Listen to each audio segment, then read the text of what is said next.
This is the epicenter of audio frequency entertainment. I love it. It's awesome. Can't get enough of it. Oh, yeah. You guys are the best. Heffron and Reep. I love you, love you, love you. The Heffron and Reep Show. Everybody. Hey, everybody. Let me turn this down. You're listening to the Heffron and Reep podcast. We're watching it live on Facebook, YouTube, Twitter. We're on a couple billboards. You've probably seen this live at a drive-in theater. Maybe you're watching it on your Nintendo Wii. Maybe you're a fortune teller and you're seeing this show happen before it actually happened. Oh, wow. You're a time traveler and you're seeing it. Maybe it's 1974 now, and you're somehow getting visions of a guy in a trailer and somebody in front of movie posters talking on your TV. I don't know, but however you're listening, I appreciate it. If you happen to be listening to this on podcast thingies, hit subscribe. Yes, subscribe and then share it. Those are the two things I like to ask people to do: subscribe and share.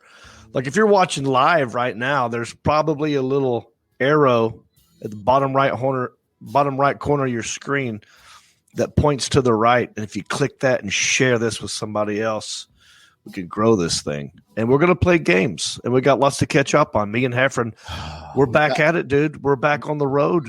We both did some great shows this weekend. So you were in, let me pop this down. I never know how to do this. And by the way, if you're watching this show right now, I bet you're not. Oh, I see me. Okay. So here's the deal, John. I'm going to turn this off. So I always wondered, right, when I go back and look at comments after, I don't know how many of them are coming from my page. I know this is Tech Talk. Yeah. Right. I see your fans, and I know at Jon Reep on Facebook, people comment and stuff. And maybe just my fans are just not interactive, could care less. And I don't know. If you happen to be on Facebook.com/John Heffron and you're seeing this, if you could just give like a thumbs up, we're just curious, because you can't talk to a real human being ever about anything. So you are officially our tech support. If you could help us, and if not, we'll just continue to do our thing. So, dude, this is the last. You know what's funny, John? Someone just gave the worst answer. I'm from John's page.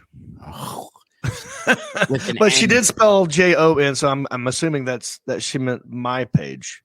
Yeah. Okay, so Shane says my page. I think a lot of this is my page. It's all you, dude. I don't understand. Is there anybody on here from John Heffron? Oh, someone's watching from Heffron and Reep as well. We have a Heffron and Reep. Count.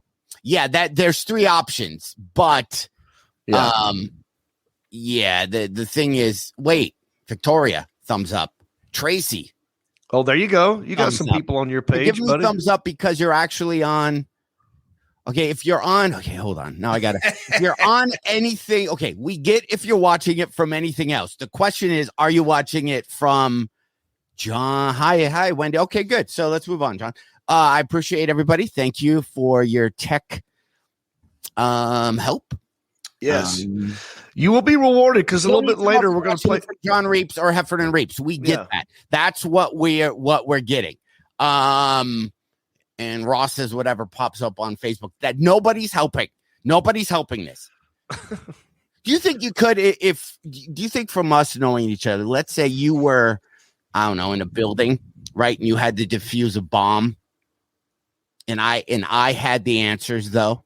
Oh, I had to tell you how to do it. Do you think you could, or do you think my stammering and communication style? How much time do we have with this bomb?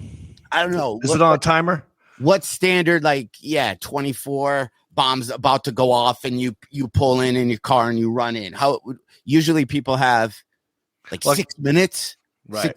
Right. What's the song with 6 minutes to get fresh your own? No, 6 minutes. Hey, save the world. Six minutes with Madonna.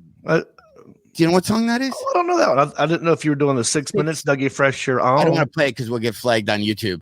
But it's 6 minutes. Well, I'll tell you, world, I don't think I could diffuse it with the way that you talk, and I'm not good at that tech stuff. My body would have been blown 5 seconds to Mars. I mean, it would be. I don't think that I could do that. Could you do it with the? No, I'm a scammer. So if you were trying to, and I wish I had good. Hold on. You know me. I got to get sound effects. What's this? I'd get blown up, dude. What's this? Hold on. Boom goes the dynamite. Are you gonna try to find a exploding sound effect? Oh, I got it. John. So this would be the movie. So this is like everybody is at the watching this concert. Yes. Right? And you're trying to defuse the bomb. So everybody's in their tuxedos watching. Right. And ladies are fanning themselves and guys have those monocles. And you're like, you just beat up a guy. You're like, pa, pa, pa. And then you see the case and then you go, I'm in. What do I do? Then you're in the van. Okay. That's how I would start it. Yeah. So I would kill a couple seconds going, and then I'd talk over you. I'd be like, wait, hang on. Let me finish talking. And then you say something over. And I go, hold on. Wait, is that meant for me? Reading glasses. Hold on. You didn't bring your readers? No, I don't have my reader. So, because I always see that anytime you see a movie where they have to log into the mainframe and the guys type so fast, I would be one click type. Oh, I would be screwed. But in all fairness, if it were reversed and I had to give you the instructions, you would be screwed as well because depending on the words and the verbiage, and I can't read and my accent. I mean, I think it would be hard for you to understand me as well. I wonder if I had Alexa plugged in next to me and I don't think my Alexa has answered me correctly. Alexa off. Yeah, like just Alexa, kidding. That happens sometimes when people talk about it, and then it just goes, "Oh, let's do this, John." Okay, everybody at home right now, listen to this. Okay. Alexa, play the Heffron and Reep podcast. Let's see if did that turn on anyone's Alexa? Just curious. It would. There's a whatever it's called, the thing that you can train it. Oh, Susie says my Alexa just lit up. LOL. Susie, I didn't get to. I believe Susie was at my show this weekend in Royal Oak. I looked out at the audience in the little peeper hole in the green room. They have this little your peeping Tom, and not to say back onto the wired thing, but let's Alexa. Did you know? Nice. I'll go back to that and how awesome I was, and I want to hear how great you were. But did you know, Jon Reep, Alexa records anytime it hears its name on the commercials, it records 10 to 20 seconds of whatever said next. And if you have the app, you can scroll through and you can listen to what was recorded. I remember that back in my married days. I heard lots of conversation. Oh, wait. Everyone's wanting us to say it again. Here we go. Let me do it again. Just say random stuff because this is going to go in their search history. So don't. Hang on. Alexa, play the Heffron and Reep podcast. There we go. See if that worked. I have one. There you go, Jackie Betts. You can hold it up. Ketter Hagen. Okay. I'm gonna ask a question and then you type it in, post it. Okay, ready here. I'm gonna ask Alexa something in just in 3 seconds. Here we go. 3, 2, 1. Alexa, how many days till Christmas? Nobody else look it up, please. But anyway, so you were in Columbus. How did Columbus go? Yeah, man. Thank you to everybody who came to see me in Columbus, Ohio. Me and my buddy Brent Blakeney came. He drove up there from Raleigh. 6 sold out shows. It was great. That club is like the main Funny Bone, Yeah. That's a double decker. They got a balcony, and it was great. I'm just starting to get comfortable doing the crowd work again, like improvising it in between bits. I'm doing a bunch of new stuff up front about how my life has changed and, you know, what's going on and all that stuff, just to get it all out of the way. But I'm having fun doing it. And when it's done, I'm like, okay, where I want to go from here. And I'll do a little crowd work. And there was someone in the a lady and her boyfriend, or maybe they were engaged or something. They were out celebrating, and Ohio had just lifted its curfew. Okay. So I was the first comedian back on that Friday night to where they could have a second show or go stay open longer and not worry about the time or the curfew. Right. And so people were ready to party. And I asked this lady, I was like, okay, well, happy birthday or whatever. I forgot what it was. Let's do a shot together. She's like, all right. And then I do this joke about, like, I come up with a new shot called the vaccine shot.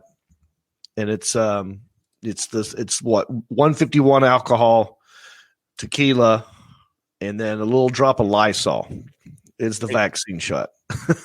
Is that legit? That's just a joke I make up. And I'm just like, bring me whatever. When I told the wait staff, when I say a vaccine shot, just make whatever you want and bring me 2 shots. Because you have to do 2 of them. You have to do 2 vaccine shots. That's how it works. You can't just do 1 vaccine shot. Right. So you have to do 2 in a row. But no, we did a shot, and this lady did the shot. And about 10 minutes after that, I saw them. They got up and just walked away. Mm-hmm. But there was a little commotion going on. I'm like, I wonder what happened over here.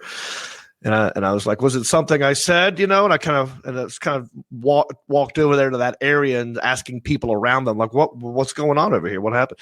And this other lady goes, she threw up in her hand and they left. So I feel like it's my fault because, you know, they just got the curfew lifted. That couple was out on a date. It was like Valentine's Day weekend. They got a babysitter. They were ready to party, and I made her do a shot. And then, you know, she puked. But other than that, it was great. Well, that's the thing I even brought up this weekend when I was in Royal Oak is people learning, because Michigan still has a curfew. And I got to say, I want everyone to stay out as late as they want, but just in my doing shows, I enjoy the curfew. Because the first show was at 6. Yeah. No, 5, like 6. And then the second show, you had to be off stage by 9:45. You're done with both shows by 9:45. And it's very Branson, Missouri-ish. And I like it. I don't necessarily know if I want to do a 10:30 again. I like to be on stage by then. It's a little early. On Sunday, we did a 5:30. That was like borderline early. But people are getting reintroduced to being in public again. Right. I had somebody in the front row on one of the shows that were eating nachos or something, and they were both, the couple were eating like there were raccoons getting in the trash just because they were. It's been 8 months of eating alone and not being around people and people having social manners, and it's a thing. It's going to take a little bit as we ease back into knowing how to act in public again. So, but your shows were good. You were at the Comedy Castle. Comedy Castle in Royal Oak, also all sold out. Hello, that's the Heffron and Reep bump. But it was super. Was super excited because I did a lot of new material. I didn't know how much, not COVID-y, but I guess you just have thoughts in your head. Yeah. I brought up bits like I don't even know. I never sit down to write bits, and if you see my act, you can tell. But I somehow made a reference to the world's greatest candy. You know those candy bars you sell for fundraisers? I said the name right on stage. The world's fundraiser. They're like gold with the white around them, and I made reference to those. The little box you had to go, and your dad eating them all. But I somehow connected it to short selling a stock with GameStop, how you would sell candy bars that you don't own. It was a I see. Yeah, it got huge laughs. I don't know where it came from. I can't even repeat it to you because I don't remember it, but it was just weird. So your body as a comic must just soak in bits when you don't even know. I had so much fun. every show. And then immediately after Sunday's second show, I got bummed because I'm not performing consistently. So I had all this momentum. I'm like, boom, there's a new album. All I got to do is just tweak the end. And then you're like, wah, wah. Yeah. Do you, have you thought about, I'm sure you have, but why don't you record your sets? Or do you? I found this little camera, this Zoom camera that I spent a lot. I found it in the show where I did the most. I forgot to bring it on stage with me. Yeah. But I hit record. So it was backstage and there was a speaker. But I think probably the last 10 minutes is the other comics I was working with talking shit about me. Yeah. I would assume. Right? Because it was right where you would stand. Where you go up. So there's probably there was a lot of that. I did that in Omaha, Nebraska. And I didn't know this was an accident thing. The comedian before me in Omaha, this was 2 or 3 weeks ago. I didn't know that he had a camera set up in the where the DJ sits in the back of the room, that little square window that the DJ would look out. Yeah. Well, he put a camera up in there facing towards the stage, and I didn't know he was recording a set. And so right before he was right before he finished up, I walked right in front of it and was like talking to the DJ from the other side, like blocking his camera. And I didn't even know it. Like my whole face was like this, like, hey, how much more time does he have? Yeah. Have you lit him yet? Can you light him Can now? you just go ahead and light him now? Yeah. Well, I think he's like, dude, he was trying to tell me, hey, you're in front of his camera right now. Right. I was like, oh, hey. I was like, ha ha, you suck. I did that once. I set it back in the comics. We were at the Irvine Improv. There was a booth in the far back, and I just set it there, and it was just every comic or the people I was working with talking. One person kept yawning. So hear my thing here.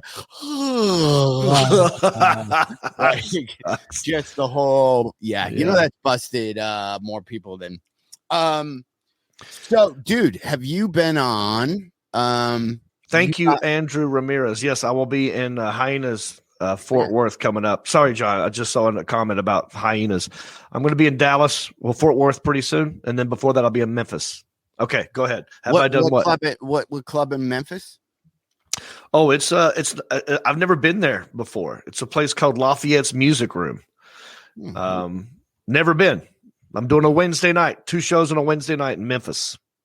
So there used to be a Funny Bone in Memphis, and I think it lasted for about a year. On Beale Street, which is always hard to make comedy work in places like Louisiana, on you know, where there's a lot of partying and drinking and yelling going on. It's that was a song, Walking, right? Yeah, walking in Memphis, walking with my feet 10 feet off a Beale. Yeah, Memphis, but do you really feel the way I feel? I got when I was in my early 20s, I did this college show called Crack Me Up. And it was me and these 3 other comics, and we traveled around in a van, and we had a backdrop that we had to set up, and we probably performed at, just to give you the math on this, 200 colleges a year. Oh, wow. So that's a lot of traveling. Yeah. All of it done in a van. Oh my gosh. So you would do a 8:00 show, and then you'd have a nooner where you'd have to perform at noon in the Rathskeller or wherever the pit, you know, there's a lot of Rathskeller pit. And then you would have to set up the backdrop, and then you'd bring students on stage, and you had 5 seconds or something to make them laugh. You had 90 seconds to make them laugh. And if they didn't laugh, they got $25. And if they laughed, they got a t-shirt. Horrible, dude. Yeah. But it was consistent money, and you're doing a couple, 4 or 5 shows a week, and you're making a few $100 a thing. At the time, it was crazy money. We did it with, and I'll leave his name. One of the guys was Pat Francis. He was with us. The other guy, I won't even mention his name because he's probably an adult now.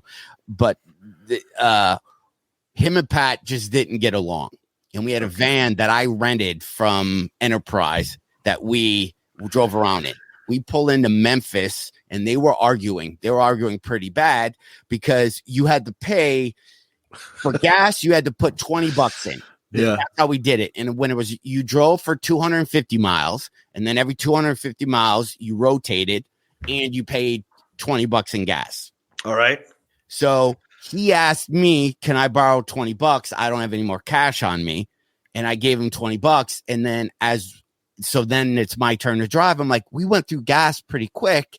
And he says, I only put $9 worth of gas in. I spent the rest on food. Like that's not how this works. Right. It's $20 in a thing. You borrow $20 for gas, What? $9 in food. Yeah. So we're going at it, and keep in mind, we're in our early 20s. So our negotiation skills are bad. We check it, and we also shared a room. Every school we did. Oh no. We shared a room. I'm just painting a picture. And this was pre-cell phone. So before you showed up to McCook Community College, you would have to pull over, call on a payphone to try to get to the student union or the whatever president to say, hey, we're going to be at school in an hour. Where do we park and unload the van? Right. So we shared one room on off days. We shared a room just because we were broke. And it was also a rotation of who slept on the floor. You got double beds, and there was also right. who slept on the floor. So we get God, there. I never knew this. So why am I just not hearing this story? This is amazing. So we get there, and we put our stuff on, and the other comic, this gentleman, goes, I'm not sleeping on the floor. And me and Pat go, yeah, you are. It's your turn. It's your turn, man. He goes, not sleeping on the floor. So now we go, dude, that's how this was. So are you giving up the bed, the two other stops? He's like, I'm done sleeping on the floor. And then he goes, I'm trying. He goes, you motherfucker, try to get me off this bed. So now we're standing in this hotel room. Oh man, right off the exit in Memphis, right? Kind of a shady area. And we're like, dude, you gotta get. So it was a thing. I think we go to our payphone to call this John Yoder guy who ran this funny business agency. We're like, okay, what do we do? And me and Pat are in our room. I wish Pat was on to tell the story. And you have those crappy drapes, and you can see the freeway entrance or on-ramp or whatever it's called right in front of it. That's how what oh man, it's loud. Yeah. I'm talking to Pat, and we're doing all this thing. And the other comic was 100 times bigger than me. He had 200 pounds on me, broad shoulders. I was just, Pat kind of was, we would get lippy, but physical altercation. Right. Okay. As we're bitching about him, we look at the off ramp, and it was this gray AMC van. I see the van on the on ramp. I see it getting onto the freeway, whatever freeway runs through Memphis. So that's 80 or 90 or whatever. I see it getting on the freeway. Your van, the van that you've been driving. I rented in my name, and I go, Pat. I think this guy he just took the van. So we thought he was going to get food. We just thought he left because it got heated. I have nothing on me. My wallet was in the van. I don't even know if I had computers back then, but everything we had was in the van because we just pulled in. Oh man. About 4 hours go by. We have a show that night, and we don't see the van. We call Yoder at Funny Business and go, we don't have the van. I think such and such. I think he took it. Oh no! I think he got pissed at us, and then the college agents at the time were just shady as like. All they kept saying is, "Well, the next show is only 4 hours away. Can you guys find a way to the show?" We go, we don't have any. We don't have any. We had a way. Someone stole it. We don't have the show. Like the show is these dumb backdrop in the sound system, right, and all this stuff. And he goes, "Is there any way you can make this show?" And we go, "No." And then so we just stay the night. Next day, no van. We don't have keys or anything. Long story short, we are in Memphis, Tennessee. The guy lived in Milwaukee, Wisconsin. He just drove the F home. He just sold the van with all of our stuff and drove home. So now we're in Memphis, and I'm sitting like on the the curb of this really crappy hotel, and I'm sitting there, and there were two ladies standing on near the payphone by where we were sitting, and one of them asked me, and they're probably on that corner a lot. Yeah. I would assume. Okay. Right. They were running a business, and I looked so young at the time. One of the ladies looked at me, hookers, if you don't think, and says, "Are you running away?" Because I was like 17 or 18, and I'm sitting with nothing, just on a curb. They were going to try and help you. They were going to bring me into their society, and then who knows what I would have became. Right? Maybe that's right. They're going to introduce you to their child trafficker, dude. So we call funny business, and we go, he took the van.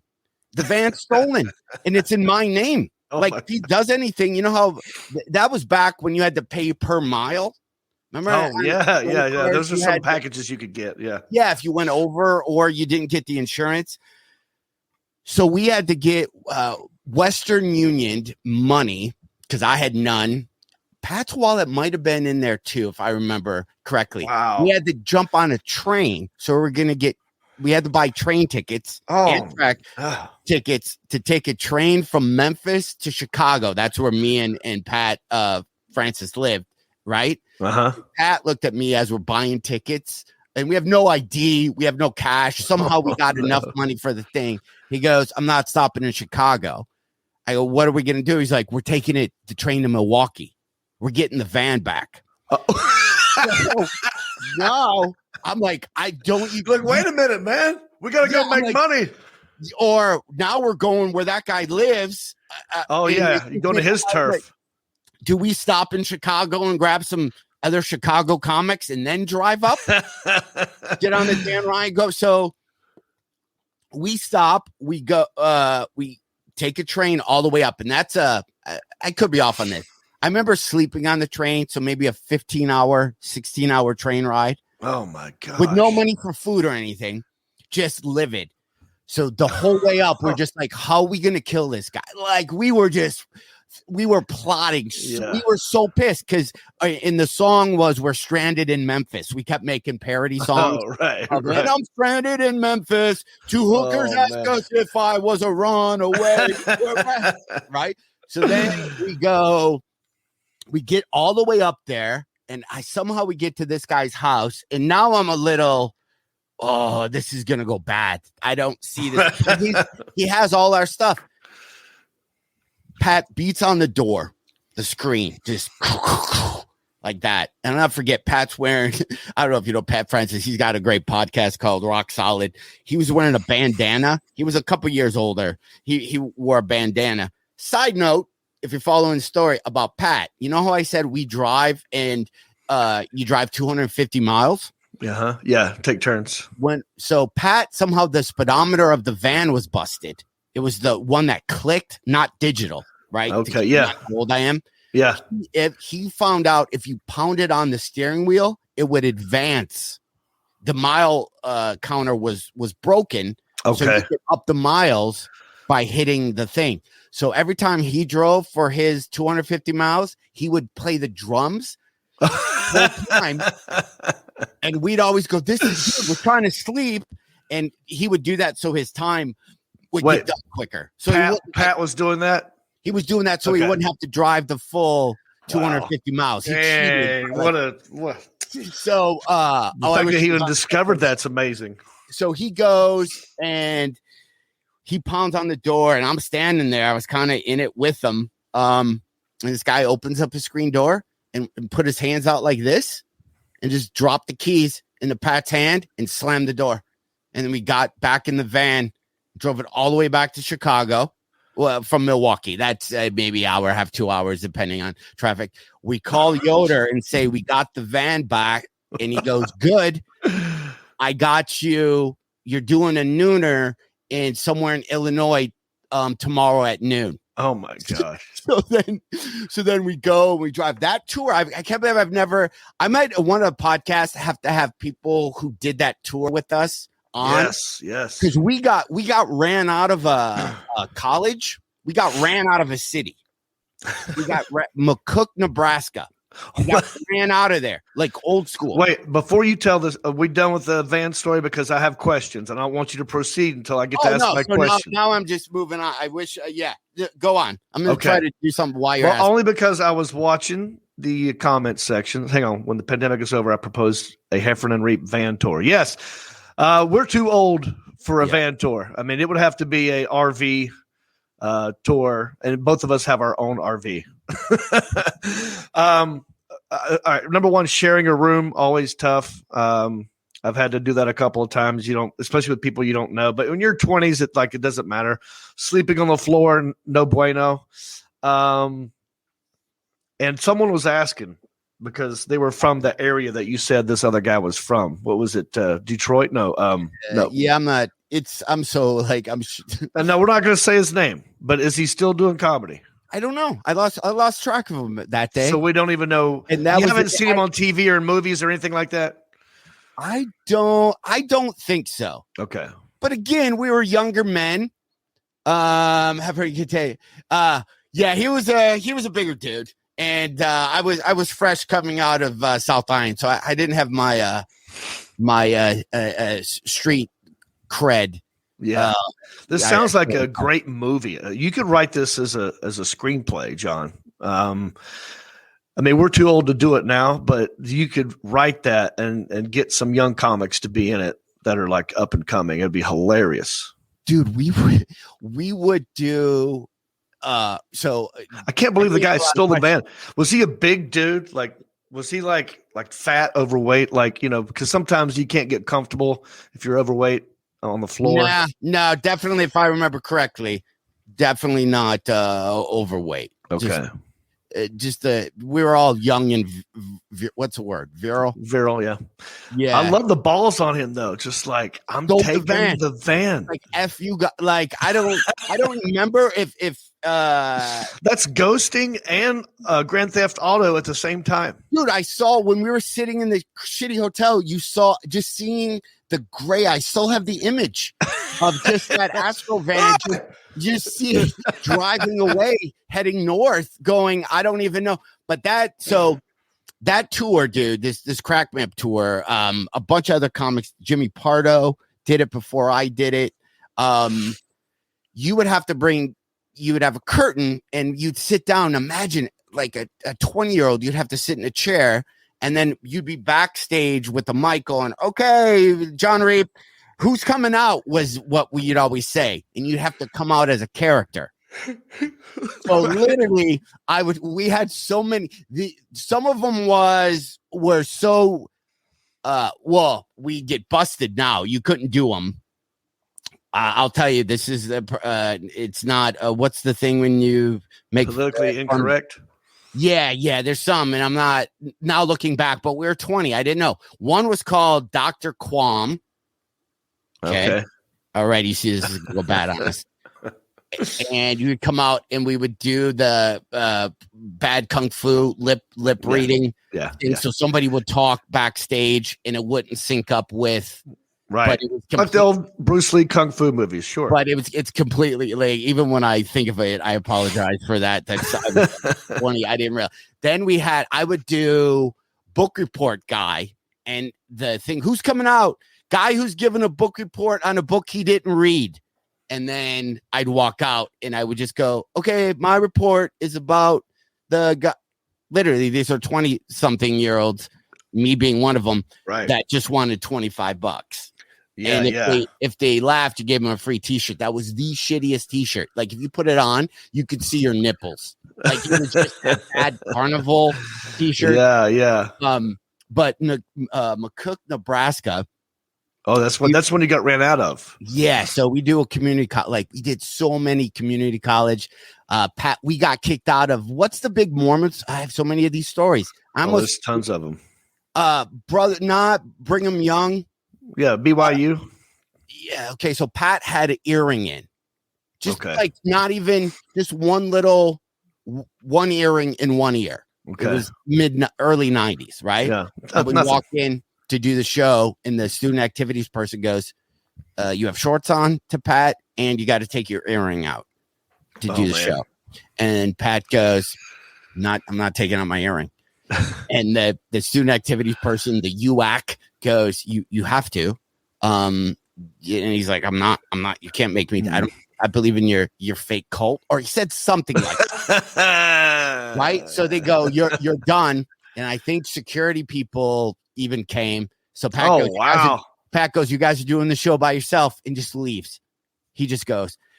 So then it's me and this other guy, and I get on stage, and this keep in mind, I'm 20s, like, don't you hate it when you go to the bar and the whole place just shut down, and somebody walked on stage and tapped me on the shoulder and said, you're done.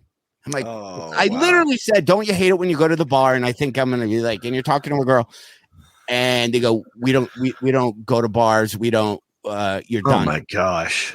So then we get kicked out of that school. And that's all I said. Pat was a little bit teetering, like maybe being a kind of a dick. Yeah. That's all I said. And the whole way we were going, we never did this, but we're stuck in a van. We're like, should we sign up for Hustler and send it to the student activity address? Right. We were going to. That's great. So then the other one, we go to McCook, Nebraska, and we're doing it. I don't know what these stories are politically correct, but it was all white kids. Okay. All white kids in the entire school, except for the basketball team. Right. Yes. Okay. Right. So basketball team comes in, sits in the front row. This is back when Def Jam was really popular. Yes. People were really heckly. Yeah. Okay. Right. Man. It was really heckly and a really holly.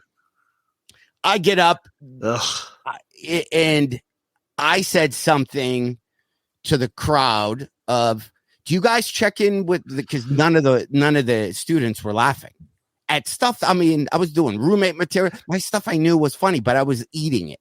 I go, do you guys check in with the basketball team first to see if they laugh to determine if you laugh? Right. So that kind of started it. Oh no! Now the basketball team. Now it's a thing. You made it a thing. I made it a thing. So then I leave. I'm like, oh, good luck. So this Pat guy, I don't think he says anything. I don't remember. And then this other guy gets on stage and goes, said something about, and I never had a problem with him until he stole the van. FYI, he said something about them walking around this white people city, knowing that they couldn't get into a Division II school because it was like a Division III school. Okay. So they're like, he's like, you can't act like you guys are ballers. Right. You can't even make it. Oh, he says something like that. Yeah. Okay. So then one of them come up to him after the show. One of the guys, it says, say whatever you said to me now. We're literally backstage putting away props. I have the Dr. Quam lab coat. I'm throwing away the big. I'm throwing away the arrow that had, the balloon animals. I'm trying to pack up as fast as we can. Right. So one of the, I just remember this. One of the guys slaps this guy. Oh, calls him like a half breed or something. Goes, why don't you say that and smacks him. So then. This is before the van incident when we're all one unit. Yeah, right. We're like, so we packed up and we go to some bar.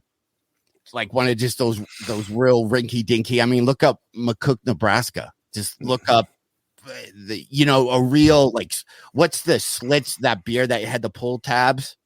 Old Milwaukee that logo? No, but the white, it says Slits or. Yeah, just beer. Yeah. So, right. It's one of those. And we're playing pool, right? We're playing, and this is again pre-van, so we're all like, "Oh, that show was horrible."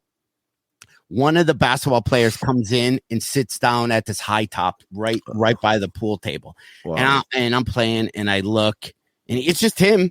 And I told the other guys, I'm like, "Hey, one of the guys from the show is at the bar."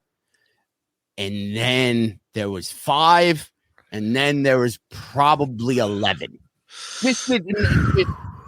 Now suddenly, like, so he called. I don't even know if we had text messages back then because I don't remember having a phone. But everybody knew we were at this bar, and we were around this little pool table, and we all kind of got surrounded. I've never been a big guy, but even back then, I was maybe 120, 130. Yeah. So I remember grabbing the pool cues, not the cues, the balls, because Pat grabbed the pool. He had the stick. Like, you had the balls. Too obvious.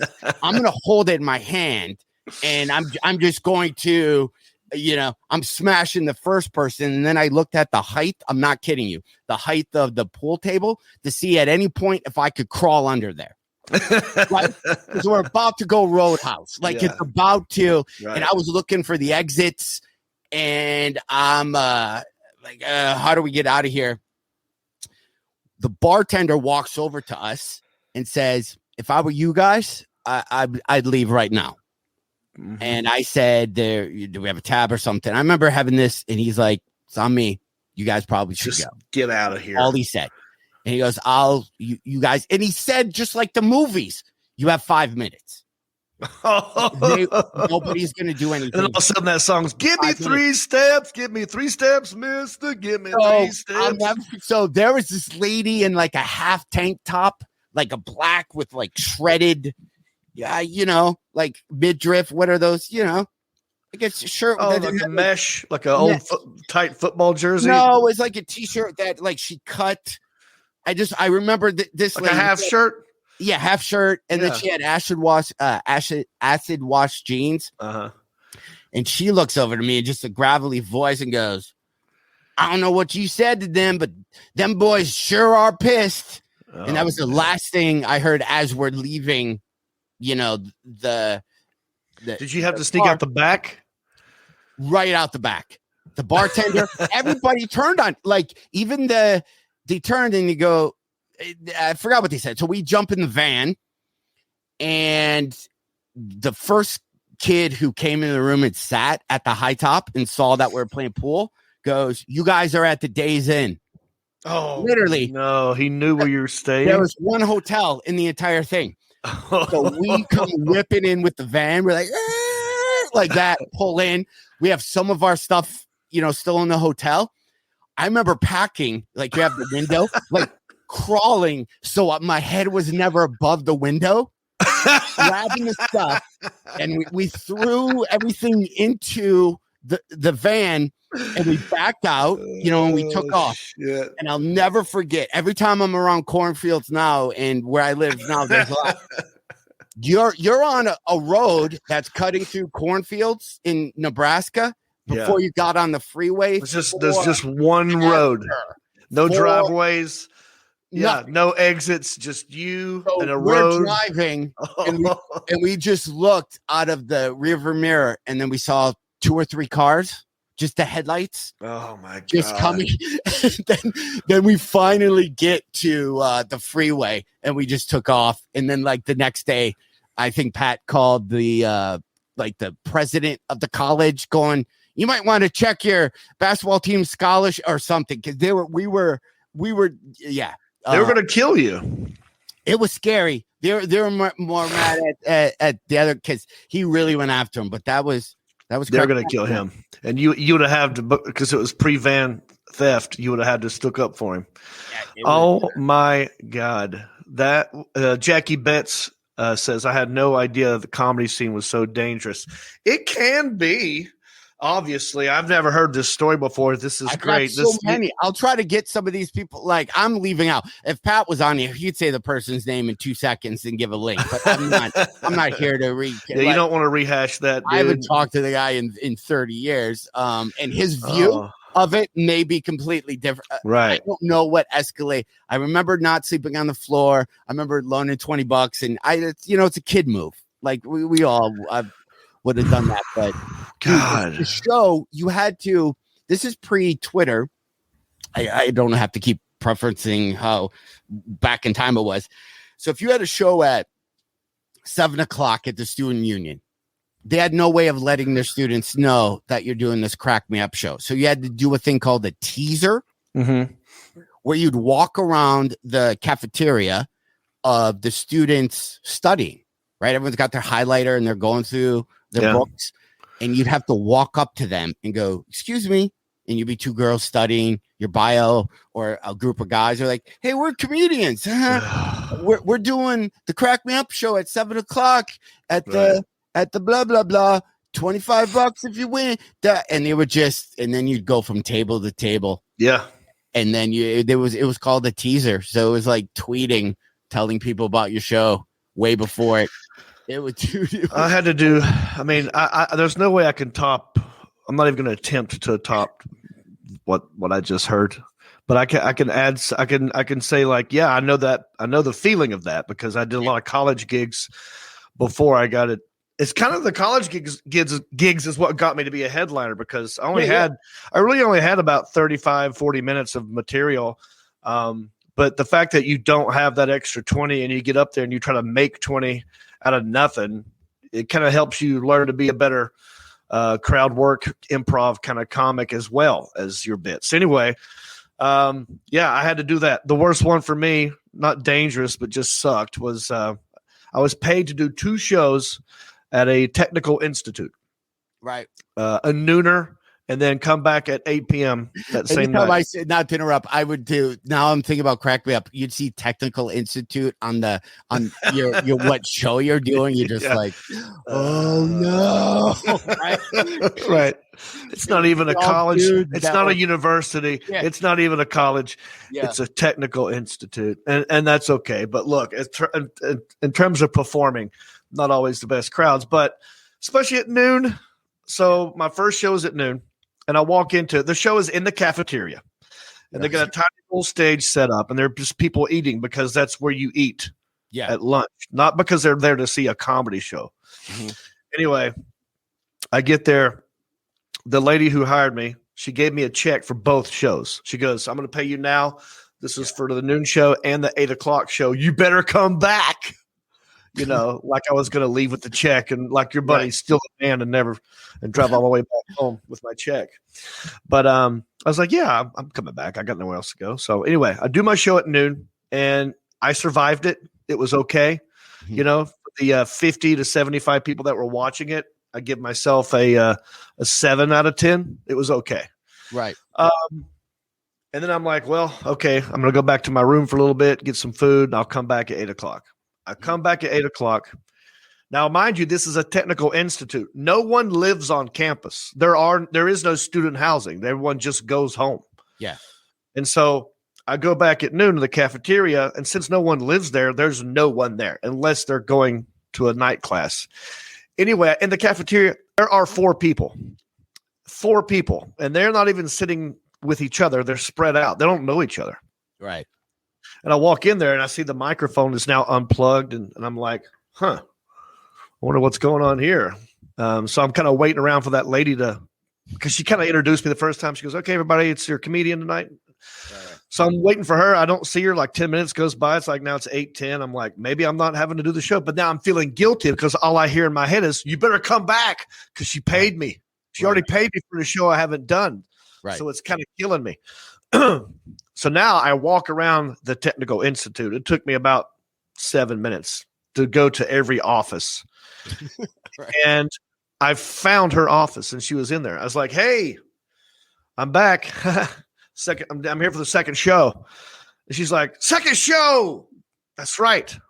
That's right. Okay." Like she totally forgot, right? Mm-hmm. She totally forgot, even though she paid me and made the joke about how I better return. She had totally forgotten. And I said, "Look, there's only 4 people in there, and I think they're like doing homework or something." Right. "You really want me to do a show?" And then she got cocky. She's like, "Oh, you'll do that show. Oh, you'll give me that money back." And then I was like, "I'll talk to an empty table before you get that money back. I will talk out loud to no one. I do it all the time anyway. You're not getting the money back." And so she marched me back in there like she's going to defy me or something, and plugged the microphone back in. And I walked on stage. The first thing I said to those 4 people was, "You guys, I'm so sorry. I know you're probably studying for a test that's coming up, or you're doing homework, but I'm being forced to talk out loud for 45 minutes to an hour.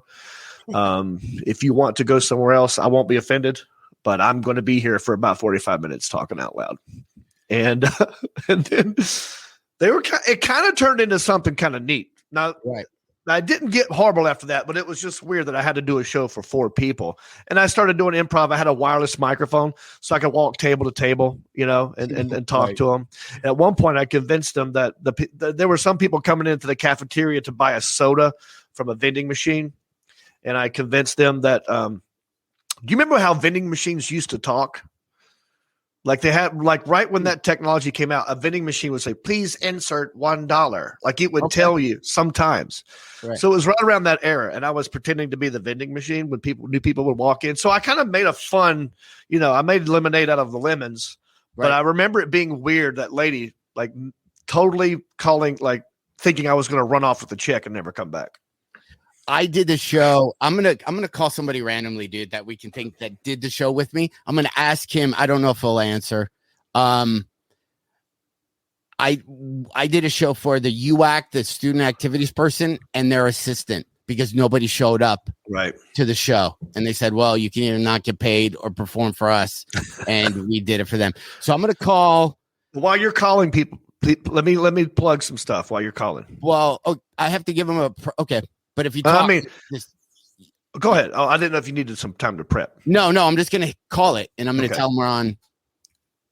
I have him on. Do I know this person? I don't think so. He's written a lot for TV shows and stuff, but I don't even know where he lives now. You're listening to the Heffron and Reep podcast. We're doing a cold call. Cold call. He's going to say something. Does he have your number? Why is he not? Who doesn't answer? Are you on the other phone? Come on, dude. You know I don't answer all the time. No. You don't answer either, though. I mean, I'm a caller. I don't. I know you are. Your call has been forwarded to an automated. You and my buddy Mark, you're old school. It's like the texting invention never happened in your world. I just don't. I want to get somebody. I can't call Pat out because he'll reveal everything and not text. Can you text Pat while I'm talking? Yes, and just say, "Hey, buddy, if you have a minute." And you just do that, and I'll tell everybody what to do. All right, hey everybody, it's your friend Jon Reep here. I'm half of the Heffron and Reep show. We're going live on Facebook, Twitter, and YouTube, and we also have a Patreon. We have a website. Hey, Alan, let's put the website up there. If you go to heffronandreep.com. heffronandreep.com. Look at that. In your leisure time, maybe do it now while John's texting people. Yeah. Go to heffronandreep.com and you can watch old episodes. You can subscribe, and you can become a Patreon supporter. We don't have any commercials. We are listener supported because we don't have any sponsors. So if you want to help us out, check that Patreon page, heffronandreep.com, and you can help us out. I texted him. So I'll save all my crack me up shows, stories. I'll try to get them on. We found out how much you were getting paid to do these shows and what they were selling them for versus what we made a show. Yeah. That was, did you get, right? Well, you didn't know. Was it a lot or just a little? I mean, it must have been a lot. 20. So keep in mind, I'm new to performing on the road. I was performing a lot, and that actual show, by the Crack Me Up, helped me then become a headliner at colleges because I was performing at so many. Then I would do these NACA events. So going through that pain of having the van thing probably equal to a crap ton of money, exposure, got me to be. So you kind of need it, even to this day. When I would host a lot of weird corporate events, and I'd start to get nervous of going, this is going to be a shit show. I remember I'm not at McCook, Nebraska Community College, right? Yeah. Like it's already a victory. Yeah. The fact that I'm not going to have to hit people with pool balls and take off, I've already kind of won. But so at the end, we never saw money, right? They would send it to the college agent, and then I don't even remember how we got paid. They deposited it in our account or something.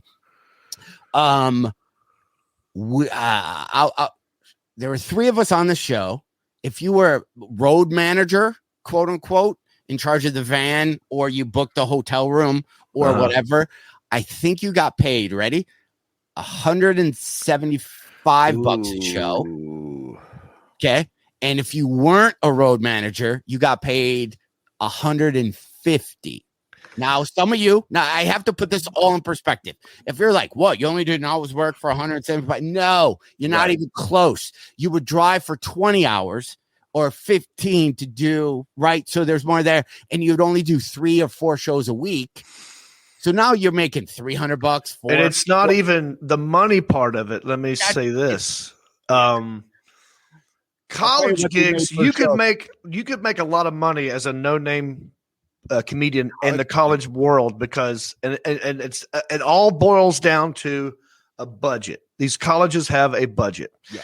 And if they don't spend that money in the budget for 1 year, then they won't get that same money next year. Yeah. So sometimes at the end of the year, they go like, well, we got an extra $6,500 sitting here. Why don't we just hire one comedian? And if you don't know that it's $6,500 because there's an agent or a manager who's arranging everything, and all you're thinking is like $500, that's great, and he gets $6,000. Yeah. So that's ridiculous. So we basically were so what our little comedy show was, and at the time, like Funny Business has given me so much great money in corporates. This was just an era of time that was, so I'm not, and this is how everyone did it at the time there, but they were selling that show for $10,000. And you were getting $300 from 5 to right. So they had their talent was making under 500 and they were making and we would just drive around in this crappy van getting beat up. Wow. Hold on. But okay, so me and Rusty are very politically incorrect. We've had I'm gonna get him on. So if he calls me a name the second I call him, don't blame him. Okay. All right. All right. What's his name? Rusty. What's up, Vic? Okay. So so you're on a podcast now, and I said that you're gonna call me a name. Yeah, right. Immediately when we answered. Right on. So far, so good. Okay, so far. By the way, did you get the popsicles I sent you? Don't say it out loud. Oh, the chocolate one? Yeah. So anyway, so I was just telling them about I have so much to say. So okay, John, I don't follow this story. I almost have to say who my friend who has on. Wait, does Rusty know that I'm here with you? Is that Jon Reep? Because I'm hanging up. Yeah. Oh my god. So, well, I had to throw it in there in case you started talking crap about me. Rusty has a big. Rusty has a big. Anyway, so a friend of mine has been in comic. Writes a bunch of TV shows. Blah blah blah blah. Me, Rusty, and my best friend Joel Zimmer. We have had how long has our mom jokes gone on? 30 years. Well, I would say close to 30 years. I'd say 28 years. So we have this recurring mom jokes. Yeah. Okay. Just about and it's usually my mom that catches it, by the way. So to speak. By the way, did you see what I got her for Valentine's? Okay, so we've had this reoccurring to the point where it's made it into every TV show that I've done, Joel's done, or Rusty's done. On every one of my specials, as the credits are rolling, it will say Green Room Entertainment brought to you by Ruth. We would go like the dirtiest thing. Me and Joel created this card game 100 years ago, that guy game. And there was a guy on the cards that said booty call guy. And it's a guy in a payphone and he's got his notebook out. And, I forgot about that and one. It says Ruth. He's calling Ruth as his booty call. We have, and Rusty threw in, Joel's used it. Every one of, I put it in a couple of cartoons that I've written on too. Yeah. My mom, it's her name. Yeah. And so anyway, so it's just nonstop, how long that's last. But we were talking about, and I didn't say the name. I brought up Crack Me Up. And can you just explain Crack Me Up to John? Because we haven't talked about this. I told a van story, but what's your favorite Crack Me Up story? Because everybody listening God. Well, if it's John Heffron involved, the first one that came to mind, I don't know if you remember this, because you have to keep in mind, like everyone, for context, I don't have to explain this. We were on the road together in a van, 3 of us, for like a year, basically, on and off, in various incarnations. And you were always a really consistent person on the tour. So like I'd rotate in, Joel would rotate in, and Pat would be there, and that would be about it. But the one that comes immediately to mind was we were performing somewhere in the middle of nowhere, and we got wasted before the show. Do you remember the seats? The seats in the audience looked like the theater seats, and we said it's like the Partridge Family bus because it had all like these different checkered seats on it. Right. And so we got completely hammered at a bar back when you and I used to drink, and Pat dared us. He's like, "Will you give me $25 if I dive into this giant body of water right before the show, like behind this bar?" And you and I thought about it for like a good 30 seconds. I remember us being like, "Well, it wouldn't win everything, but it would be worth $25." Screw himself up. So yeah, that's the first one that comes to mind. Wow. It just came to mind. So John, I know we're going off when we're tangent. So you had this curtain thing that you would build that said "crack me up" on it. Mm-hmm. And we would hide behind it. And I told them, do you realize how politically incorrect Dr. Kwan was, though? Dude, now if you think about it. Brutal. So we're behind the curtain and we have all these outfits that you put on and we do a quick change, I guess. No one really, but for some reason we were getting every prop we pulled out, I think we simulated having sex with it for some reason. Because the show, they wanted it really clean. They told us like a million times to be super clean. You can't. It had the word Nazarene in the title of the college, like whatever Nazarene. So we're humping everything before we go out. We have like stuffed animals and we're just doing it. Oh yeah. Any piece of equipment that had a hole in it. We were just before and then we'd walk out and be super, super thick. Then the student activities person we didn't realize they would tape the shows, record them and send them to the college agent or maybe the student or the president of the university. They had a mini cam or whatever they're called. It was like balcony seats. So the camera was shooting down at the stage, which meant you saw everything that happened on the other side of the curtain. Right. Okay. Yeah, so then they didn't want to pay us because they were like, we said to have a clean show. And our argument was we were humping the stuffed animals on the other side of the curtain. They got a clean show. Yeah. Nobody saw. You just got the director's cut. Yeah. Nobody saw the stuffed animals. How were we not getting paid our $125 or whatever garbage we got paid? Yeah. So anyway, there we go. I confirm. I told a story about a van being stolen.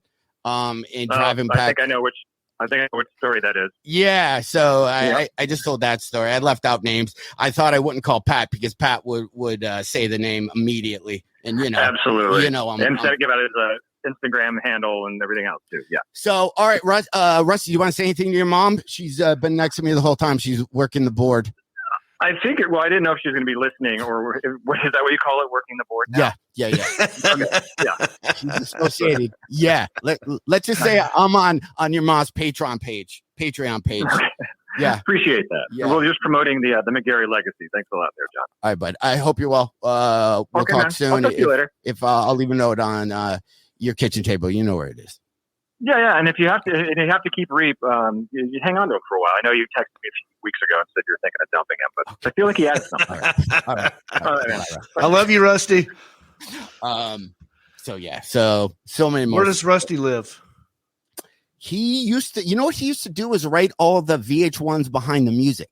Oh, remember all those? Because we always joke. And then it happened. And then they show a scene of whatever drug he's probably in Los Angeles.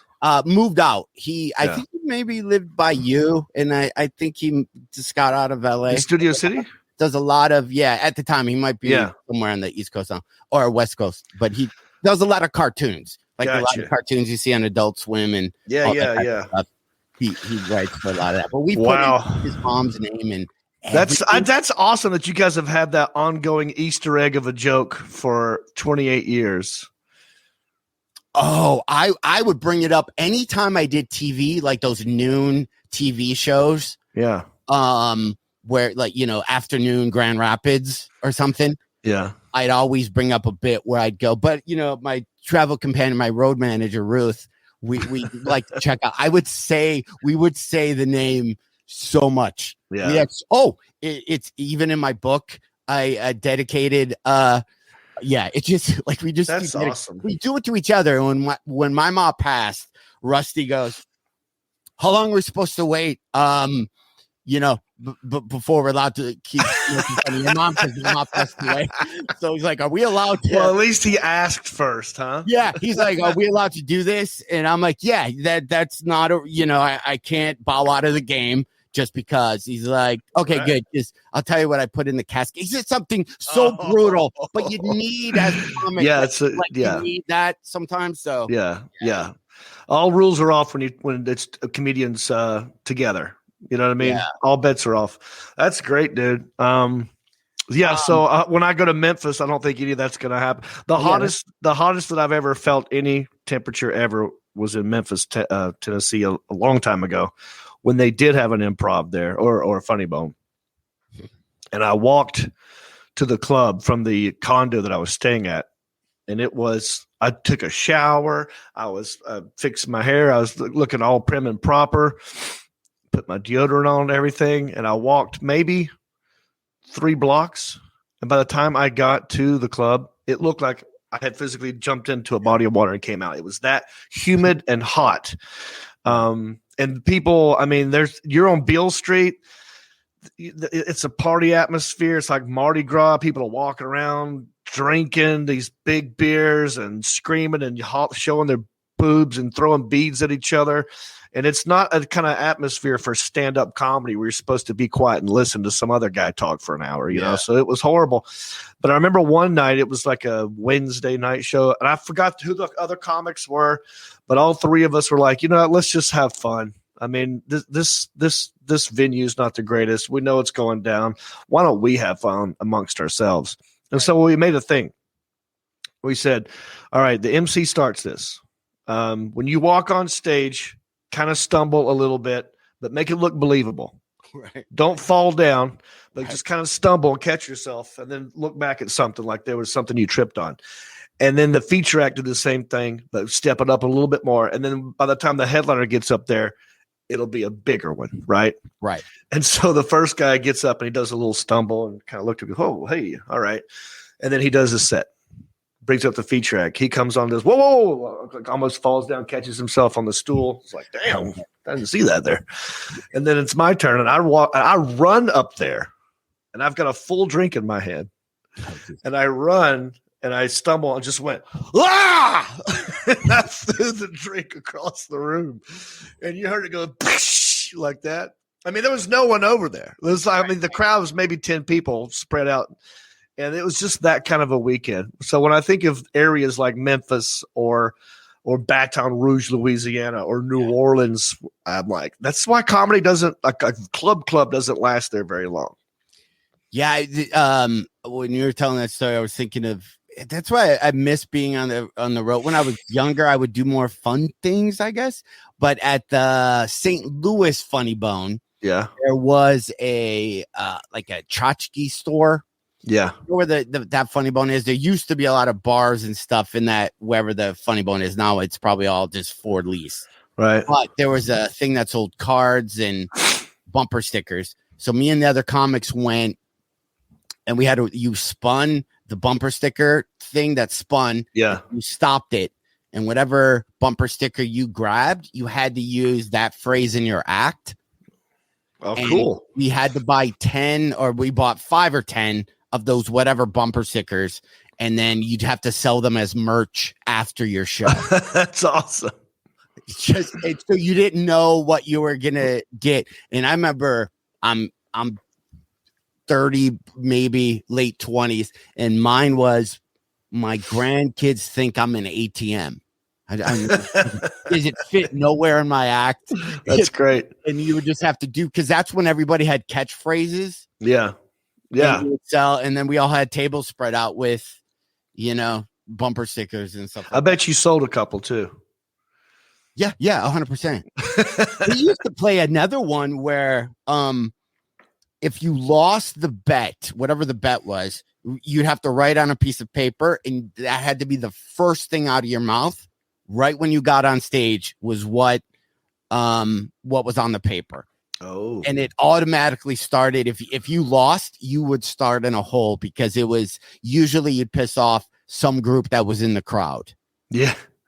Right. Okay. Like you'd be like, I don't think women should make as much as men. It would have to be the first thing you say after you get introduced. So you have to dig a hole and climb yourself back out of it somehow. Yeah. And you weren't allowed to say that we were playing the game. Right. Yes. That's tough. That's so hard to do. Yeah. I forgot if it was trivia or if we were, you throw a quarter against a wall or something. I don't know. Hey, speaking of trivia, are we going to do some trivia with the audience? Or is Alan Jackson still the reigning champion? Oh, yeah. What are we doing? So let's do this. Heffron and Reep. Subject change. These are good stories. What did Yeah, I enjoyed that. Are you looking for that above typo sucked. Thanks for having me on, yo. I won't even tell you what I have my buddy Rusty as saved in your phone. Yeah, it's something so offensive, and it just makes me laugh every time he texts. And that's great. So anywho, so last week we had the Alan Jackson. The Alan Jackson was on doing trivia, and then he so far is the reigning champion. He beat me 3 out of 4.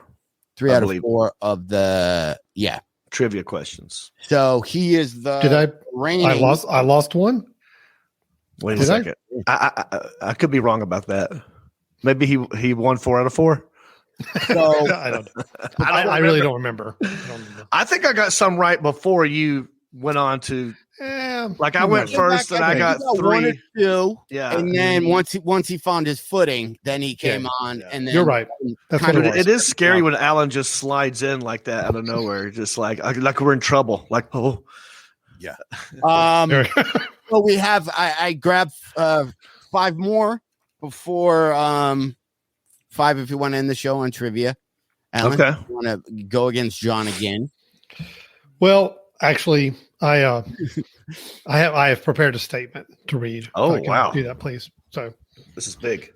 Yeah. Do you need music for it? What type? Well, I might get a little emotional, so just hold on.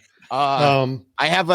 If you can do it in 55 seconds, I have music. Okay, I think I can do that. Okay, hold on. Let me pod this up. Hold on, everybody. Cue it up. Yeah. Oh wow, Alan! I didn't know what was. This is a surprise. I didn't know that you're going to have a. Can you grab that? Here we go. Please, Ruth. Okay, thank you.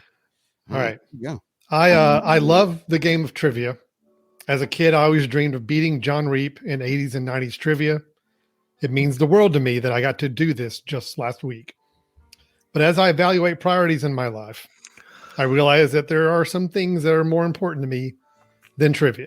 Oh, man. So I'm stepping down tonight as the title holder of the 80s, 90s trivia game to be able to spend more time with my family, my wife, Suzanne, and my 3 kids. I wish future competitors all the best as I step down. Okay. I'm a little choked up right now, so I'm gonna wow. sign off here. Yeah. Wow. Hey, buddy. Wow. You did, All right. No, it's okay. It's okay. Sometimes you gotta, he knows when to go out because I do. It's the right time. It's the right time. Reigning champion. It was the right time for me. If he doesn't play again, I can never beat him. Well, now that's true. I can always be the champion. The title is now. Then, if he's leaving, it's up for grabs. It's now. There is no title. There's a interim title holder, John. You would technically be right. Is that how that works? Oh, yeah. We could. You're the interim. Everybody's saying heartbreaking. Godspeed, Alan. Godspeed. Yeah. If I don't know if we can. How do we play this? Because I know. Well, why don't we randomly? Time? So let's do this. Who ended on this? Can you? What do you guys? Let's invite one of our fans here that's leaving comments to come on and play against me, and then we'll see who wins.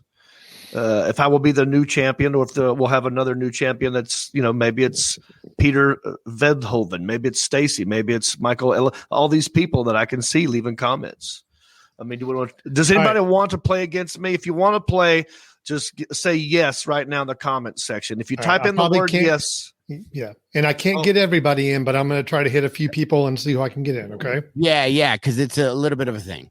And I'm going to be quiet now. So Alan can see the comments. I see some person already said me. Elliot's not you, Elliot. You're can't do you. Okay, Shane. Right, let me try a couple here. Right, okay. Try some of these people and we'll see what happens. And John, you have questions that you're going to ask me, or I also have cards here. I can ask you questions too. But we love to do this. This is 80s, 90s sort of trivia stuff that we like to do. I wish I had Michael's putting his phone number, but we don't want to. You don't have to give out your info on this. Oh, wow. Michael just gave everyone his phone number. Yeah, if you can, like, hey, everybody, call this number. I'm not going to. I mean, it's right there. By the way, when while we're doing that, John. Yes. Are you have you hit my Clubhouse to talk to people? And oh crap! I've had can a lot you hear of that? Yeah, I can hear that. I don't know who that is. Clubhouse thing. I got to leave quietly. Yeah, what is that? You were telling me about Clubhouse. I have no idea what it is. I tried to look. I looked at it for a second. It's like AOL chat rooms, but AM radio conference calls. So they're like right now. Tell your story in 28. I don't even know what the rules are. If I can click on and then you can hear people. Do you just want to hear what a room sounds like? There's a comedy lounge at 9:30 where every comic in the entire world will probably be on. I don't know. Well, here's what I don't get. Why would I want Wells in Tanzania and focus on community growth and development, but here as in support of just the musical direction of what we're going to be doing with this. See, so I hate doing comedy for other comics. No, yeah, but it's people talking. It's like people talking about stuff. But anyway, all right. I don't know. That was a weird thing. I was just playing. It's all the new rage. What's your next gig? I know you just did Royal Oak. I was Royal Oak. I'm trying to get them to let me do a residency there. That I'm there. Oh, every Sunday. Very nice. I don't know. That's a thing. Well, tomorrow on Country Ish, we go live tomorrow at 8:00 for Country Ish. We're going to have on Bill Engvall. Nice. Hey, how was you had on Country Ish? You had John Schneider. John Duke. Yeah. He seemed really cool. I watched part of the clip you had. He seemed like he was just like a fun, super nice guy to interview, not pulling teeth and not being. Yeah, no, very, very humble, very nice. I'd worked with him years ago in Vegas. He was the host of a show that we did for the TBS Comedy Festival. And he was the MC host of a show with me and some other comedians on it. And we hung out after, and he was cool, very nice. And so when we reached out to him, he said yes to this, but he's got his own movie. Like he's doing his own stuff. Like he moved to Louisiana, started his own production company. He's just wrote a book. He does his own music, and he just did his own movie called Stand On It. And he sells CBD oil. He's got his own brand. He calls it C-Bo-D. C-Bo-D oil. Yeah, can I get that link from you? How am I not buying his stuff? I'm going to do this tomorrow on the Country Ish, but they sent me some to the house. So me and my mom now have John Schneider, Bo Duke's CBD oil in the house, and it's a moonshine. I liked his angle that he was talking to you at. I think he did a thing where he was standing. Yeah, he was standing. He was standing and look. Was that weird seeing somebody? It seems like a natural. I don't know. No, well, morning radio sometimes people prefer to stand. Yeah. Also, I thought of you today as we're kind of stalling. You think Brad Paisley would do? He's got a new album out. He's got a new song. Do you still talk to him? Do you think he'd go? He does a lot of online stuff. Yeah, he's. I kind of save those celebrities for big stuff. But no, I'm saying, would he do not this one?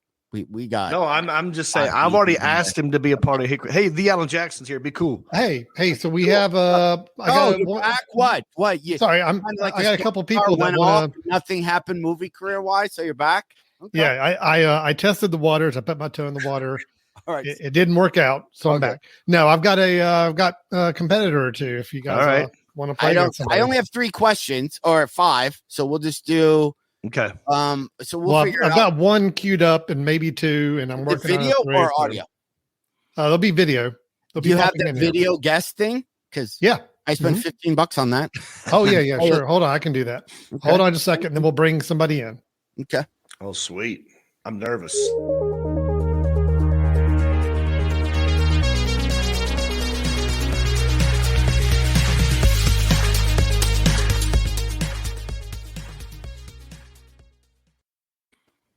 Okay. Sully. Uh-oh. It's a fellow ginger bearded man. What's on the shirt, Sully?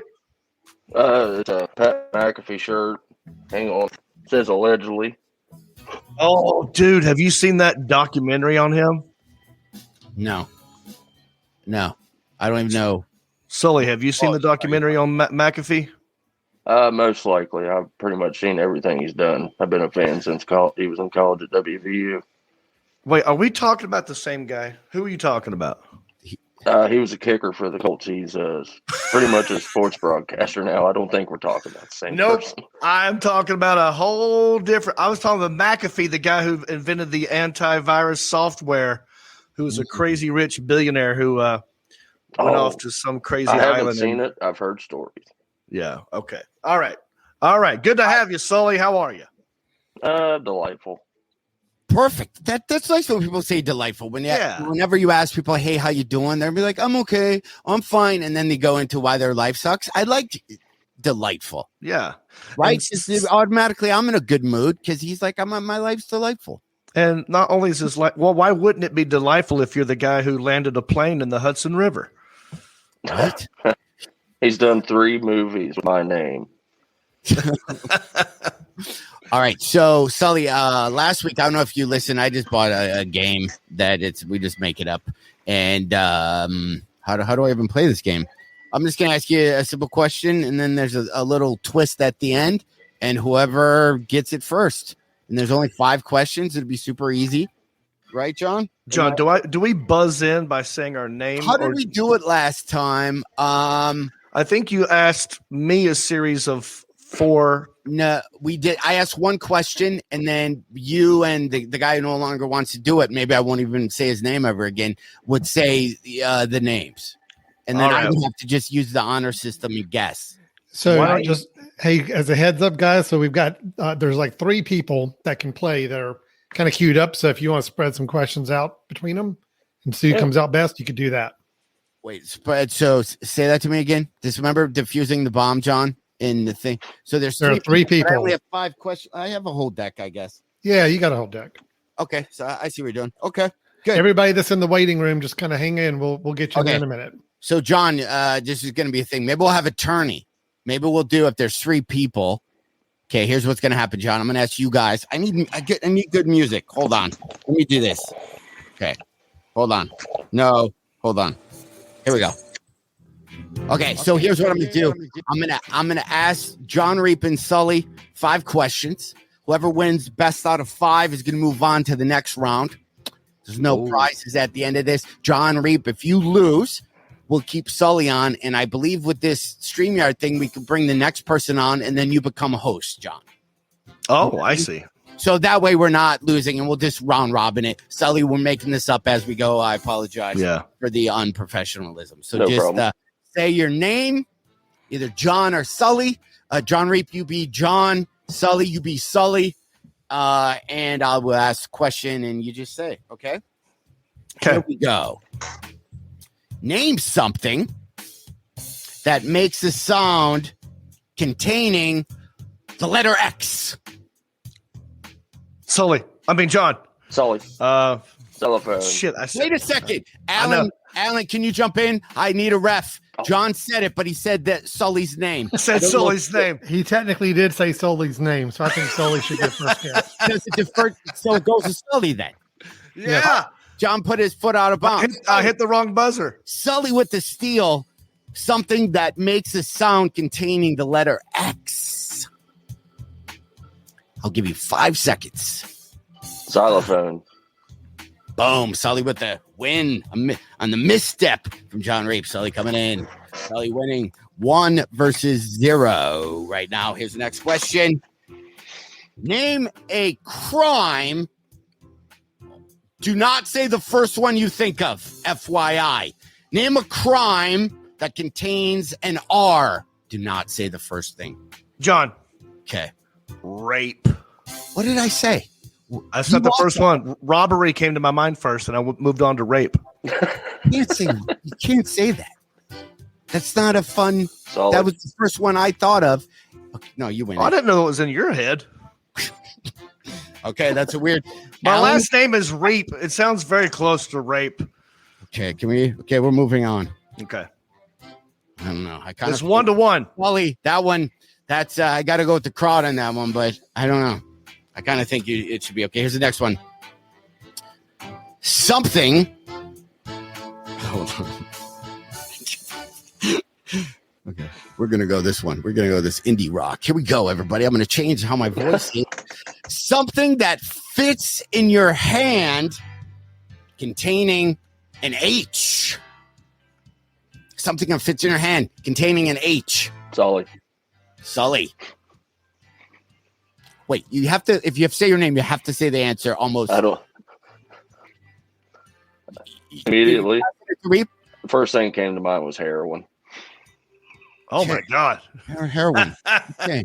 Well, I guess we have, that would fit in your hand. This podcast is taking a weird. He said heroin. I wish I had a timer. I was just going to say hair. 2-1. Okay. Heroin in your hand?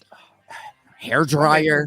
Hold it. Yeah, I don't know. I thought you had to. I guess you're holding. Okay. Wait, John, what does it say on the card? Does it give you options? No.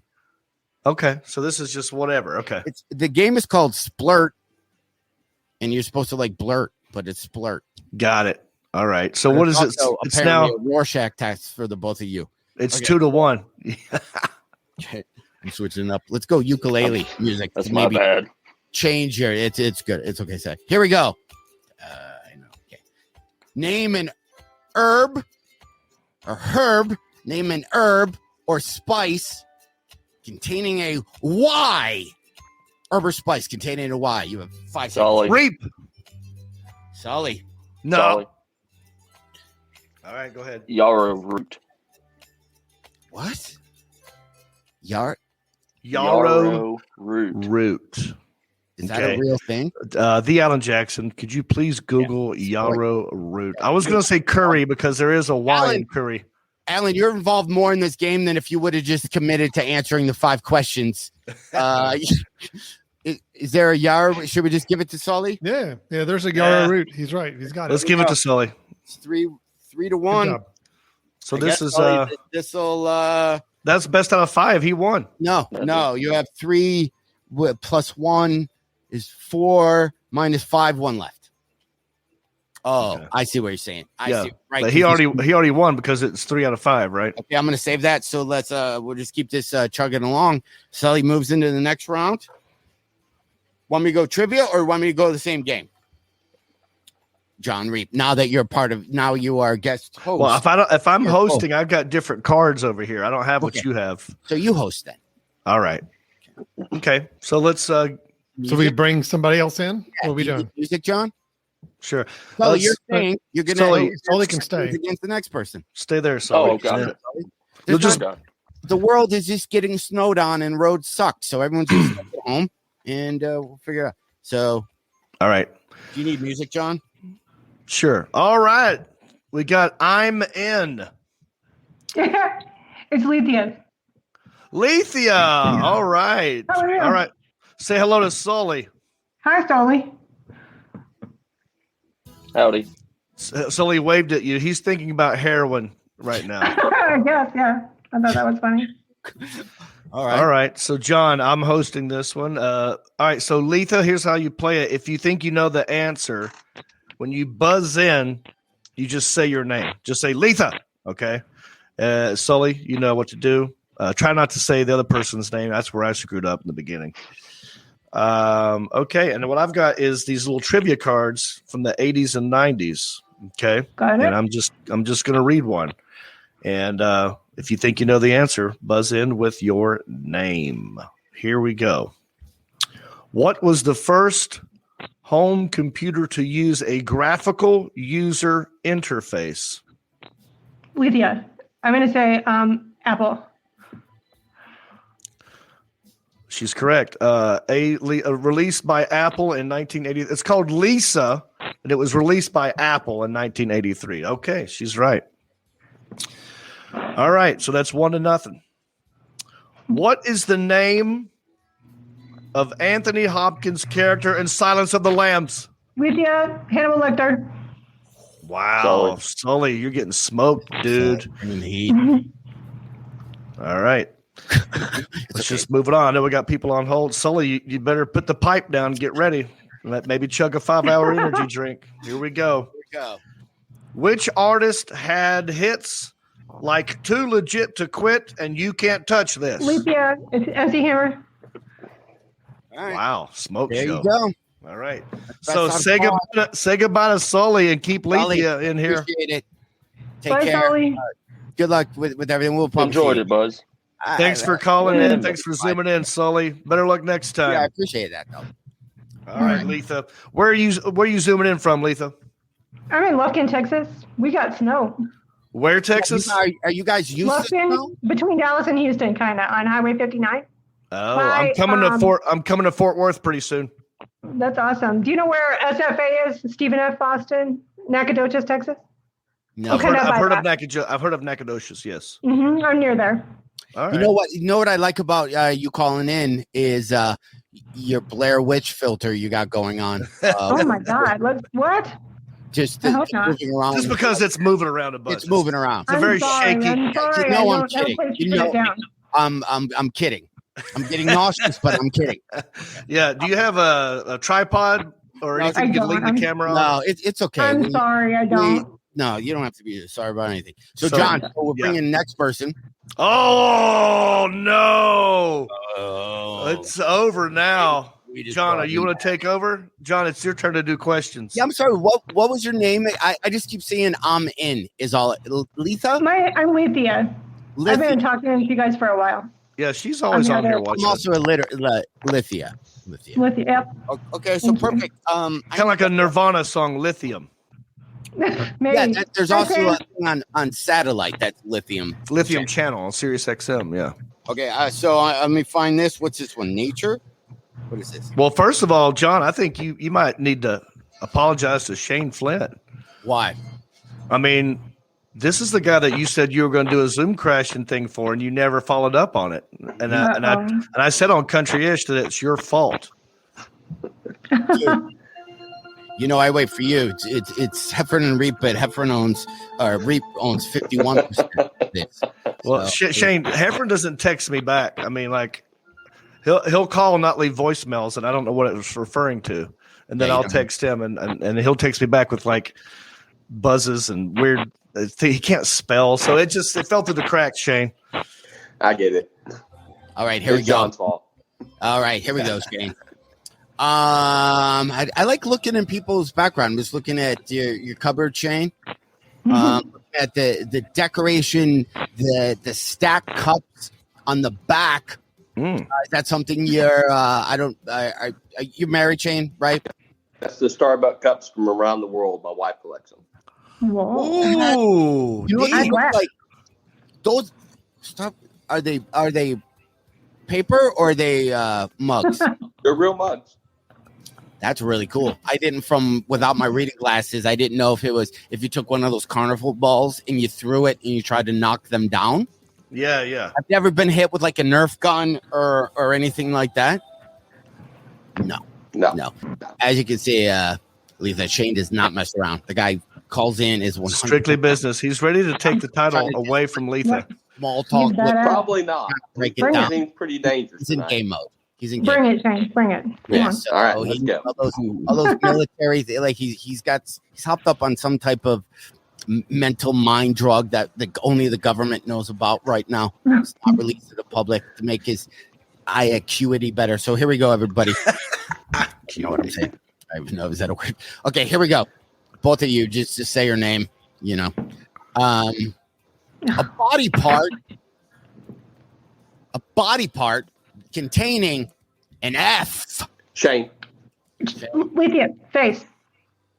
Finger. Shane was first. Sorry. Finger. I'm gonna turn down music here because what'd you say, Shane? Finger. Mm-hmm. All right, here we go. I like better with music. I'm gonna turn that back up. 1-0. Shane is in the lead, coming out strong, Here we go. poised, and patient. I forgot your co-hosting. An occupation containing an E. Lithia. Lithia. Lawyer. Engineer. All right. I can't. L-A-W-Y-E-R. Time out. John, Yeah. does it say that starts with the letter E or just contains the letter E? It says contain. I will show the containing. Oh, Okay, so lawyer has the letter E in it. Technically, she got it right. So Although now I like Shane's idea. Now it's Sean. I felt like it should have led with the E, but that wasn't the question. That wasn't the It's thing. 1-1. One word, everybody. So from now on, as it starts with, or No, it's every card's different. oh, okay, sorry. Lithia getting real technical now. She feels the energy coming off the Shane. It's no longer just fun and just a snow day. Let's do pretty serious. Here we go. Yeah. Here's the next one. I'm gonna ask you guys this question. You're gonna answer by saying your name. I like talking like this, John. Whenever we talk in conversations on the phone, I want you to it's like the opposite of vocal fry. Yes, I could like to do it as well. Yeah, I like talking like this. Here we go, you two. Name something with a tail containing a U. Shane. Okay, Shane. Something with With you. containing L. A U. What? Okay. I'm confused. You said something that has a tail that contains the letter U? Yeah, I'm gonna pick a different answer now. So forget I that have one. one. Yeah, but I'll yield to lead. I missed one. I'll yield. Go ahead. Thank you. Puppy. Puppy. Thank you. That's 2-1. Wait, did she say hush puppy? I think she Said puppy. puppy. She's no longer paying, and I like I like the word "I yield to you." Yes. I like that as a phrase. That's something a lawyer might say. Okay, here we go. Okay. I'm not a lawyer. Okay. Promise. Okay. By the way, good job on controlling your thing. It just stopped moving around a lot. Here we go. Thank you. The score is now 2-1. Here we go. I need a movie title containing a W. Shane. Star Wars. Yes. John, is that Wow. correct? Yeah, it's a W in there. Okay. Woo! Man. Score is tied. 2-2. This is how we'll end it. Whoever wins this will be the reigning champion, and we'll see what happens next. It's one. John, I'm going to shuffle. You tell me when to stop shuffling, Jon Reep. Good luck, Shane. Good luck, Lydia. And stop shuffling. Okay, stop shuffling. Top card, John, or bottom card? Bottom card. Keep doing that. Keep doing the nervous popcorn. Okay, I'm biting my fingernails. Okay, here we go. Something made of wood ending in O. Lydia. Patio. Oh! Shane, What the hell? Shane, Awesome that was good. answer. If you were going to go out, Shane, somebody coming up with patio wood. Okay. It would have Awesome taken me answer. forever to come up with something that ends in an O that has, or anything that ends in an O. I was getting nervous right out the gate, and she said patio so quickly. Yeah. Congratulations, Lydia. I'm a wealth of information, guys. Lethea, do you have a patio? We'll see you next time, Shane. no. I'm coming No. back for more. Yeah, Shane. yeah. We'll have a concert, whatever round.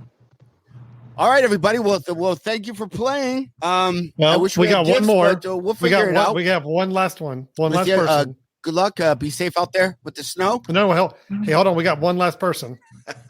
Okay, I was trying to stall because my internet connection is getting horrible. Oh, really? The more fun, Okay. but John, if you want to, we have one more person. Yeah, we got one more.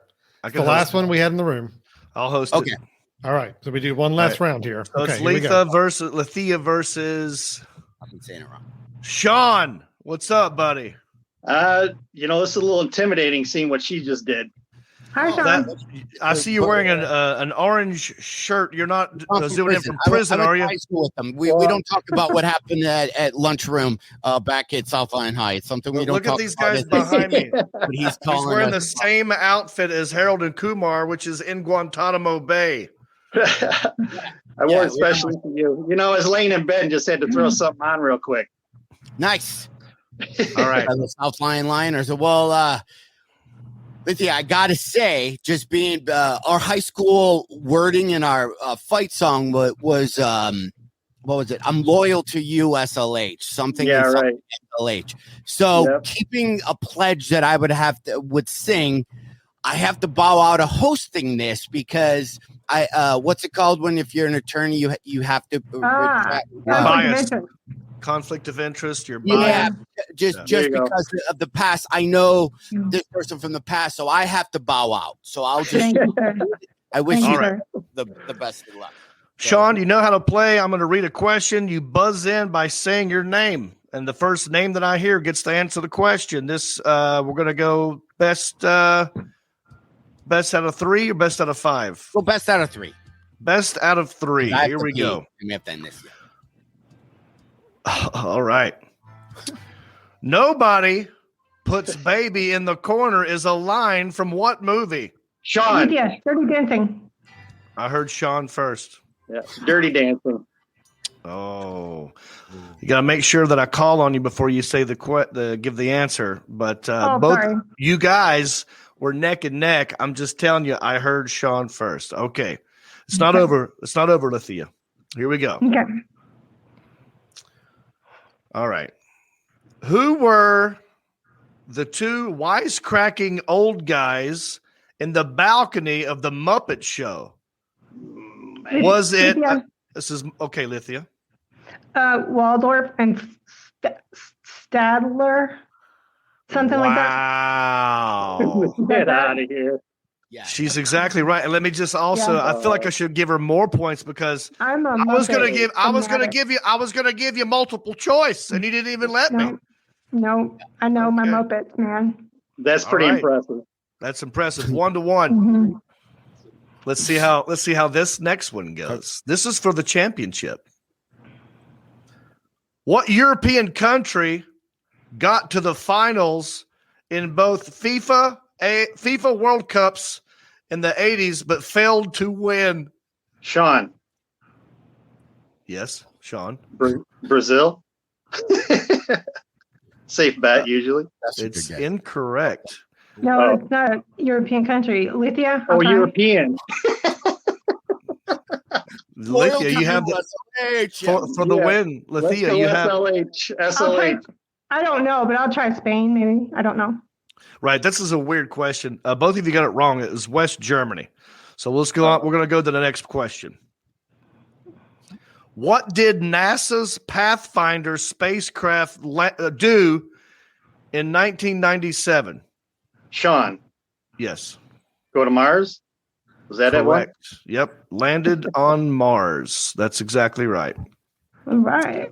Wow, Lithia, you played such a good game. And I feel like, Sean came in here and stole it. He came in here and stole it. I'll be back I feel like I another day. accomplished something. She was good. Oh, well, look, I feel like we should give her an extra point because she didn't even let me read the multiple choice questions. She knew her Muppets.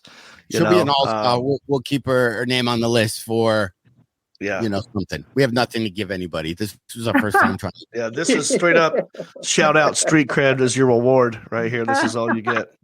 Thanks, guys. Thanks for playing. You're welcome. I gotta get back to work, guys. All right. Stay safe. Thank you, bye, Lithia. Guys. You're welcome.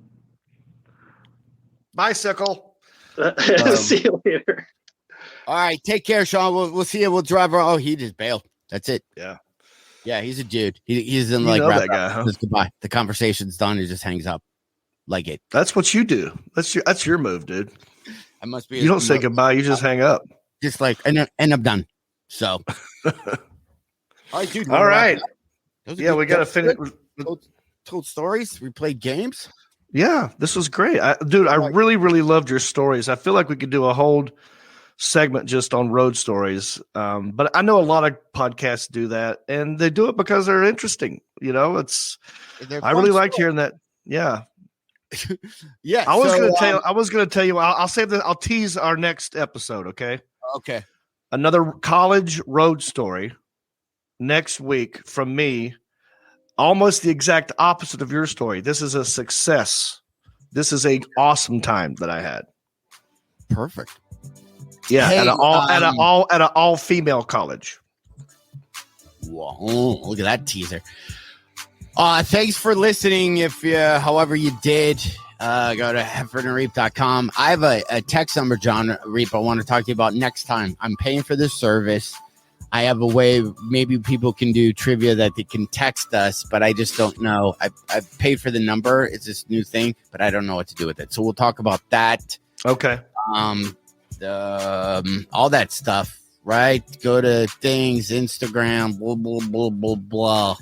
Yeah. Most importantly, I know it's fun watching us live, but if you don't mind subscribing to the audio portion of the podcast, even though you've heard this before, if you were just to click on the audio portion of our podcast and hit subscribe, so we get like a hit off of it, you know what I mean? It helps our numbers, and it might get us some cash at all. We're not making any money doing this, so all right, unless you get our Patreon page.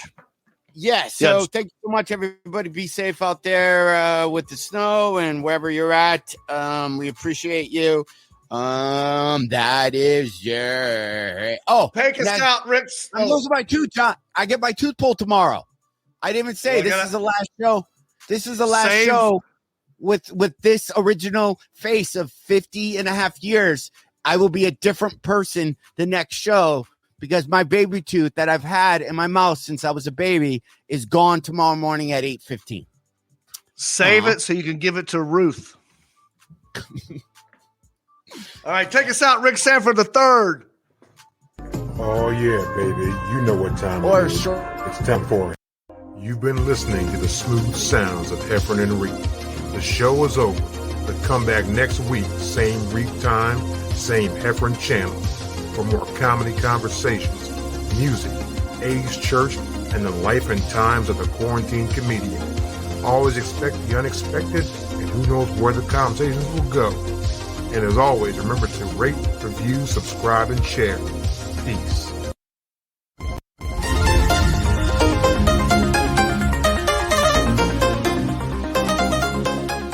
Since you love the Heffron and Reep show, please go to iTunes and let them know.